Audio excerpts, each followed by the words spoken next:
नमस्कार दोस्तों, आपका स्वागत है क्लास 9th हिस्ट्री एनसीईआरटी में। अभी तक आपने पढ़ा फ्रांस की क्रांति के बारे में। भाग 1 में जो फ्रांस की क्रांति से संबंधित अध्याय थे, 5 अध्याय, उनमें आपने पढ़ा कि फ्रांस में क्रांति कब हुई, कैसे हुई और किन दशाओं में संभव हो सकी। फ्रांस की क्रांति के बाद फ्रांस की सामाजिक और राजनीतिक स्थिति के बारे में आपने जाना कि फ्रांस की क्रांति में महिलाओं का योगदान क्या था, वहाँ पर किस तरह तीसरे स्टेट्स के लोगों ने मिलकर क्रांति का सूत्रपात किया और एक नए फ्रांस, जो फ्रांस का स्वतंत्र फ्रांस या फ्रांस गणराज्य के नाम से जाना जाएगा, का संसार में उदय हुआ। फ्रांस की क्रांति के बाद हम पढ़ेंगे यूरोप में समाजवाद एवं रूसी क्रांति। क्लास 9th एनसीईआरटी में भाग 2 में ये पढ़ेंगे। तो यूरोप में समाजवाद और एवं रूसी क्रांति की शुरुआत करते हैं। सामाजिक परिवर्तन का युग चैप्टर जो फर्स्ट है, सामाजिक परिवर्तन का युग। तो पिछले अध्याय में आपने फ्रांसीसी क्रांति के बाद यूरोप में फैलते जा रहे स्वतंत्रता और समानता के शक्तिशाली विचारों के बारे में पढ़ा। फ्रांसीसी क्रांति ने सामाजिक संरचना के क्षेत्र में अमूल परिवर्तन की संभावना का सूत्रपात कर दिया था। जैसा कि आप पढ़ चुके हैं कि 18वीं सदी से पहले फ्रांस का समाज मोटे तौर पर 3 स्टेट्स या श्रेणियों में बटा हुआ था। समाज की आर्थिक और सामाजिक सत्ता पर कुलीन वर्ग और चर्च का नियंत्रण था, लेकिन क्रांति के बाद इस संरचना को बदलना संभव दिखाई देने लगा। यूरोप और एशिया सहित दुनिया के बहुत सारे हिस्सों में व्यक्तिगत अधिकारों के स्वरूप और सामाजिक सत्ता पर नियंत्रण हो, इस पर चर्चा छिड़ गई। भारत में भी राजा राममोहन राय, हेनरी विवियन डेरिजियो ने फ्रांसीसी क्रांति के महत्व का उल्लेख किया और बहुत सारे लोग क्रांति पश्चात यूरोप की स्थितियों के बारे में चल रही बहस में कूद पड़े। आगे चलकर उपनिवेशों में घटी घटनाओं ने भी इन विचारों को एक नया रूप प्रदान करने में योगदान दिया, मगर यूरोप में सभी लोग आमूल समाज परिवर्तन के पक्ष में नहीं थे। बहुत सारे जो रूढ़िवादी लोग थे वो अभी भी जो ये परिवर्तन हो रहे थे इनके पक्ष में नहीं थे। इस सवाल पर सबकी अलग अलग राय थी कि परिवर्तन होने चाहिए या नहीं। बहुत सारे लोग बदलाव के लिए तो तैयार थे, लेकिन वह चाहते थे कि यह बदलाव धीरे धीरे हो। एक खेमा मानता था कि समाज का आमूल परिवर्तन जरूरी है। कुछ रूढ़िवादी थे तो कुछ उदारवादी या आमूल परिवर्तनवादी समाधानों के पक्ष में थे। उस समय के संदर्भ में इन शब्दों का क्या मतलब था, राजनीति की इन धाराओं में क्या फ़र्क थे और कौन सी बातें थीं जो समान थीं। यहाँ हमें ध्यान रखना चाहिए कि इन शब्दों का अर्थ हर काल और परिवेश में एक नहीं होता है। इस अध्याय में हम 19वीं शताब्दी के कुछ महत्वपूर्ण राजनीतिक परंपराओं का अध्ययन करेंगे और देखेंगे कि उन्होंने परिवर्तनों के संदर्भ में क्या असर डाला। इसके बाद हम एक ऐसी ऐतिहासिक घटना पर आपका ध्यान केंद्रित करेंगे जिसमें समाज के रेडिकल पुनर्गठन का एक गंभीर प्रयास किया गया। रूस की क्रांति के फलस्वरूप समाजवाद 20वीं सदी का स्वरूप तय करने वाले सबसे महत्वपूर्ण और शक्तिशाली विचारों की श्रृंखला का हिस्सा बन गया था। उदारवादी, रेडिकल और रूढ़िवादी, इनमें परिवर्तन क्या है, ये शब्द आपने अभी पढ़े। तो समाज परिवर्तन के समर्थकों के एक समूह उदारवादी का था। समाज में परिवर्तन के जो समर्थक थे उनमें से जो समूह थे उनमें से एक समूह उदारवादियों का था। उदारवादी ऐसा राष्ट्र चाहते थे जिसमें सभी धर्मों को बराबर का सम्मान और जगह मिले। अब जो लिबरल्स थे, उदारवादी थे, वो चाहते थे कि समाज में सभी वर्ग के, सभी धर्म या सभी विचारों को मानने वाले लोगों को समान अधिकार और समान सम्मान मिले। शायद आप जानते होंगे कि उस समय यूरोप के देशों में प्रायः किसी एक धर्म को ही ज़्यादा महत्व दिया जाता था। ब्रिटेन की सरकार चर्च ऑफ इंग्लैंड का समर्थन करती थी। ऑस्ट्रिया और स्पेन जो थे वो कैथोलिक का समर्थक थे। उदारवादी समूह वंश आधारित शासकों की अनियंत्रित सत्ता के भी विरोधी थी। वे सरकार के समक्ष व्यक्ति मात्र के अधिकारों की रक्षा के पक्षधर थे। उनका कहना था कि सरकार को किसी भी व्यक्ति के अधिकारों का हनन करने या उसे छीनने का अधिकार नहीं दिया जाना चाहिए। यह समूह प्रतिनिधित्व पर आधारित एक ऐसी निर्वाचित सरकार के पक्ष में था जो शासकों और अफसरों के प्रभाव से मुक्त और सुप्रशिक्षित न्यायपालिका द्वारा स्थापित किए गए कानूनों के अनुसार शासन कार्य चलाए। जो उदारवादी थे वो बेसिक तौर पे जो कानून का जो कानून का राज है उसके विषय में बात कर रहे थे कि जो भी न्याय की प्रणाली है, विधि द्वारा स्थापित न्याय की प्रणाली के अंतर्गत ही चीज़ें काम करें। एक संवैधानिक परंपरा में समाज को ढालने का प्रयास कर रहे थे उदारवादी लोग, जहाँ पर कैथोलिक और प्रोटेस्टेंट जो अलग अलग विचार है क्रिश्चियनिटी में उन दोनों विचारों के लोगों के लिए समान अधिकारों की वकालत करते थे। किसी व्यक्ति के अधिकारों को सिर्फ इस आधार पर कि उसकी धार्मिक या वैचारिक आस्था कैसी है, इस पर किसी के विचारों को आधार पर उसके अधिकार नहीं छीने जाएंगे। तो इस तरह की बातें चल रही थी उस समय समाज में। पर यह समूह लोकतंत्रवादी नहीं था, ये लोग भी डेमोक्रेट नहीं थे, यह लोग सार्वभौमिक वयस्क मताधिकार यानी सभी नागरिकों को वोट देने के अधिकार के पक्ष में नहीं थे। उनका मानना था वोट का अधिकार केवल संपत्तिधारियों को ही मिलना चाहिए। जो मताधिकार है वो सिर्फ उन लोगों को मिलना चाहिए जिनके पास संपत्ति है या जो बड़े पैमाने पर टैक्स देते हैं, सिर्फ उन्हीं के पास मताधिकार होना चाहिए। उदारवादी ऐसा मानते थे। इसके विपरीत रेडिकल समूह के लोग ऐसी सरकार के पक्ष में थे जो देश की आबादी के बहुमत के समर्थन पर आधारित हो। जो रेडिकल थे वो चाहते थे कि सभी को मताधिकार मिले। इनमें से बहुत सारे लोग जो महिला मताधिकार आंदोलन के भी समर्थक थे। उदारवादियों के विपरीत ये लोग बड़े जमींदारों और संपन्न उद्योगपतियों को प्राप्त किसी भी तरह के विशेषाधिकारों के खिलाफ थे। फ्रांस में क्रांति जो हुई वो इसी आधार पर हुई कि जो विशेषाधिकार प्राप्त थे प्रथम और द्वितीय स्टेट्स के लोगों को, उसी के आधार पर फ्रांस में क्रांति संभव हुई थी। तो जो ये रेडिकल विचार के कारण ही वहाँ पे फ्रांस में क्रांति संभव हो सकी थी। ये लोग अभी भी वही बात कर रहे हैं कि सभी के लिए मताधिकार होना चाहिए। जैसा कि 1794 में जब रॉबेस्पियर सत्ता में आता है तो सभी को मताधिकार प्राप्त हो जाता है। तो ये वही बात करते हैं। उदारवादियों के विपरीत ये लोग जो बड़े जमींदार या उद्योगपतियों को जो विशेष अधिकार प्राप्त हैं उनके खिलाफ थे।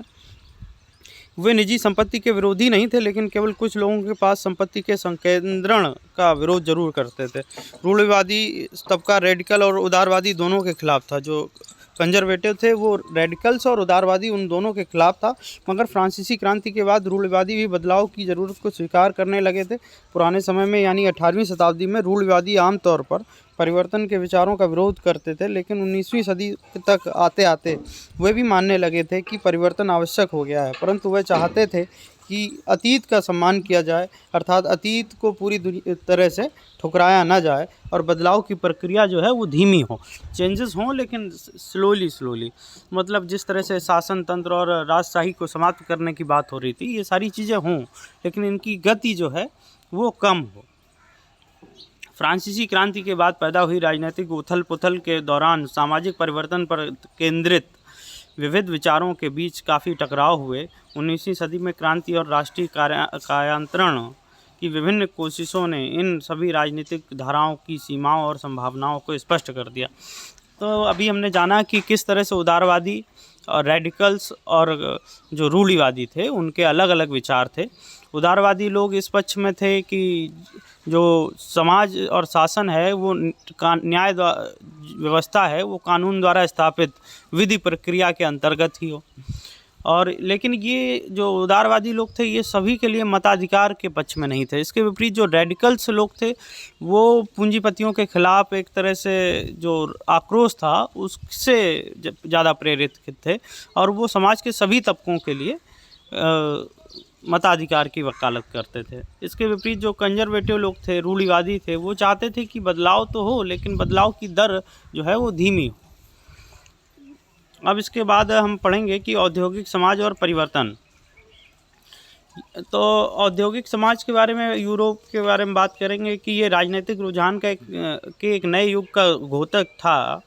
यह दौर गहन सामाजिक और आर्थिक बदलावों का था। यह ऐसा समय था जब नए शहर बस रहे थे, नए नए औद्योगिक क्षेत्र विकसित हो रहे थे, रेलवे का काफ़ी विस्तार हो चुका था और जो इंडस्ट्रियल रिवॉल्यूशन है, औद्योगिक क्रांति है, वह संपन्न हो चुकी थी। औद्योगिकरण ने औरतों, आदमियों और बच्चों सबको कारखानों में ला दिया। काम के घंटे यानी पाली बहुत लंबी होती थी और मजदूरी बहुत कम थी। बेरोजगारी आम समस्या थी। औद्योगिक वस्तुओं की मांग में गिरावट आ जाने पर बेरोजगारी और बढ़ जाती थी। शहर तेज़ी से बसते और फैलते जा रहे थे, इसलिए आवास और साफ़ सफाई का काम भी मुश्किल होता जा रहा था। उदारवादी और रेडिकल दोनों ही इन सब समस्याओं का हल खोजने की कोशिश कर रहे थे। अभी यहाँ पे आपने एक शब्द पढ़ा, मताधिकार आंदोलन। तो वोट डालने का अधिकार पाने के लिए ये आंदोलन चलाया गया था, जिसे मताधिकार आंदोलन कहा जाता है। ये एक चित्र के माध्यम से कुछ दिखाया गया कि 19वीं शताब्दी के मध्य में लंदन में गरीबों की दशा उस समय की एक व्यक्ति की दृष्टि से चित्रकार के माध्यम से जो गरीब व्यक्ति है उनकी दशा दिखाई गई है। ये काफ़ी समझने का आपको अवसर प्राप्त होगा कि किस तरह की सामाजिक स्थिति थी उस समय। अभी सभी जो उद्योग थे, लगभग सभी उद्योग व्यक्तिगत स्वामित्व में थे। जो इंडस्ट्रीज़ थीं वो जो पूंजीपति थे उन्हीं के पास थीं उस समय। बहुत सारे रेडिकल और उदारवादियों के पास भी काफ़ी संपत्ति थी। उनके यहाँ बहुत सारे लोग नौकरी करते थे। उन्होंने व्यापार और औद्योगिक व्यवसाय के ज़रिए धन दौलत इकट्ठा की थी, इसलिए वे चाहते थे कि इस तरह के प्रयासों को ज़्यादा से ज़्यादा बढ़ावा दिया जाए। उन्हें लगता था अगर मजदूर स्वस्थ हो और नागरिक पढ़े लिखे हों तो इस व्यवस्था का भरपूर लाभ लिया जा सकता है। ये लोग जन्मजात मिलने वाले विशेषाधिकारों के विरुद्ध थे। व्यक्तिगत प्रयास, श्रम और उद्यमशीलता में उनका गहरा विश्वास था। उनकी मान्यता थी कि यदि हर एक को व्यक्तिगत स्वतंत्रता दी जाए, गरीबों को रोजगार मिले और जिनके पास पूंजी है उन्हें बिना रोक टोक काम करने का मौका दिया जाए तो समाज तरक्की कर सकता है। इसी कारण 19वीं सदी के शुरुआती दशकों में समाज परिवर्तन के इच्छुक बहुत सारे कामकाजी स्त्री पुरुष उदारवादी और रेडिकल समूहों व पार्टियों के इर्द गिर्द गोलबंद या लामबंद हो गए थे। अब यूरोप में 1815 में जिस तरह की सरकारें बनी उससे छुटकारा पाने के लिए कुछ राष्ट्रवादी, उदारवादी, रेडिकल आंदोलनकारी क्रांति के पक्ष में थे। फ्रांस, इटली, जर्मनी और रूस में ऐसे लोग क्रांतिकारी हो गए और राजाओं के तख्ता पलट का प्रयास करने लगे थे। राष्ट्रवादी कार्यकर्ता क्रांति के जरिए ऐसे राष्ट्रों की स्थापना करना चाहते थे जिनमें सभी नागरिकों को समान अधिकार प्राप्त हों। 1815 के बाद इटली के राष्ट्रवादी गिसेप्पे मैज़िनी ने यही लक्ष्य प्राप्त करने के लिए अपने समर्थकों के साथ मिलकर राजा के खिलाफ साजिश रची। भारत सहित दुनिया भर के राष्ट्रवादी उसकी रचनाओं को पढ़ते थे। मैज़िनी जो था उससे भारत में अगर बात करें तो तिलक बहुत प्रभावित थे। भारत में जो स्वतंत्रता आंदोलन हुआ उसमें जो कांग्रेस का गर्मपंथी दल था उसके प्रमुख नेता थे बाल गंगाधर तिलक। तिलक कभी अभी ये एक प्रश्न आता है कि क्या ये कई बार यूपीएससी में पूछा गया कि तिलक क्या कभी अखिल भारतीय राष्ट्रीय कांग्रेस के अध्यक्ष बने, तो वो कभी भारतीय राष्ट्रीय कांग्रेस के अध्यक्ष नहीं रहे। 1916 में वो कांग्रेस के अध्यक्ष बन सकते थे लेकिन उनकी जगह माजूमदार को अध्यक्ष बनाया गया था। कांग्रेस का जो लखनऊ समझौता था 1916 उसमें तिलक के अध्यक्ष बनाए जाने की बात थी लेकिन बाद में माजूमदार को उसका अध्यक्ष बनाया गया।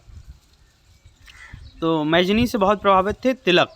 ये क्वेश्चन भी कई बार आया कि इटली में के जो आंदोलनकारी थे गिसेप्पे मैज़िनी उनसे कौन सा भारतीय ज़्यादा प्रभावित था, तो गिसेप्पे मैज़िनी से सबसे ज़्यादा भारत में प्रभावित थे तिलक। तिलक ने मैज़िनी की आत्मकथा भी लिखी है और इसकी मैज़िनी की आत्मकथा को ट्रांसलेट किया है लाला लाजपत राय ने।